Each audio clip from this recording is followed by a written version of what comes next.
I'm Kevin Ball from FX Trading Company, and I'd like to continue our look at the US dollar.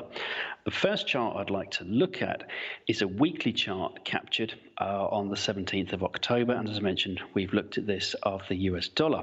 It labelled the high in the US dollar from the 4th of October 2019, showing with the dashed line the possible stroke anticipated decline.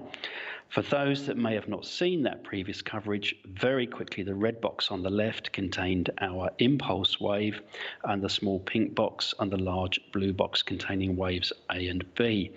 Now, we've been questioning where is wave C for literally weeks and months in the dollar index. Why? Because the blue box could not be identified as impulsive. So after that red box on the left and the impulse wave, the price action to the right of that couldn't be identified as impulsive, so therefore potentially corrective. The second chart is the US dollar weekly captured on the 6th of November.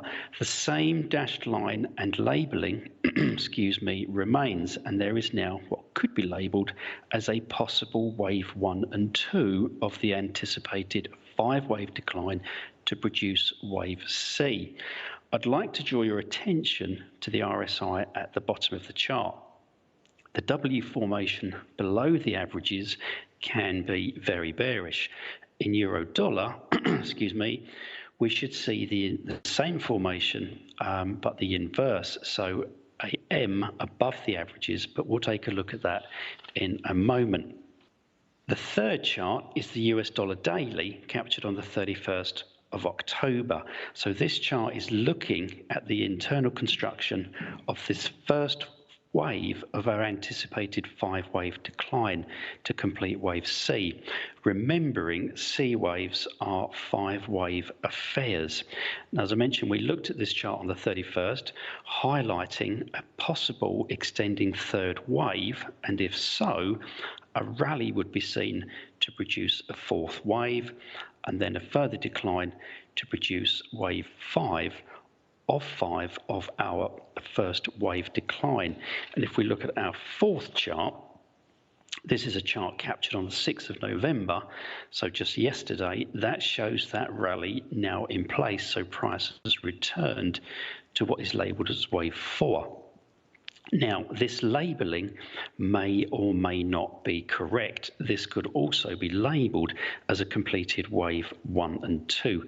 Remember our alternate count from last week. If you haven't seen that coverage, then it could be a good idea to have a look at that, because there are 2 possible labellings for this first wave decline. Now, our fifth chart is a chart of the euro US dollar on a weekly, again captured on the 6th, but this is a line on close and not a candlestick chart. Now, remember the W formation under the averages on the RSI on the dollar index. It will show as the inverse in euro dollar, seen here as an M above the averages, again focusing on the RSI at the bottom of the chart, and that is just circled in the red, circling there. Now, that is a potential bullish setup, adding additional confirmation to our missing C wave interpretation.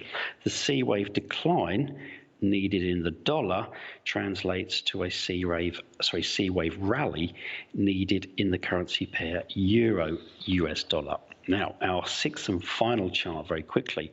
We've been talking about a decline needed in the US dollar to produce our missing C wave correction. Remember, the last high in the dollar index at 103.82 was a B wave high. Markets don't finish on a 3 into a high, so ultimately this high will be taken out. So we'll continue to watch and update and see how the position unfolds to see if the C wave continues.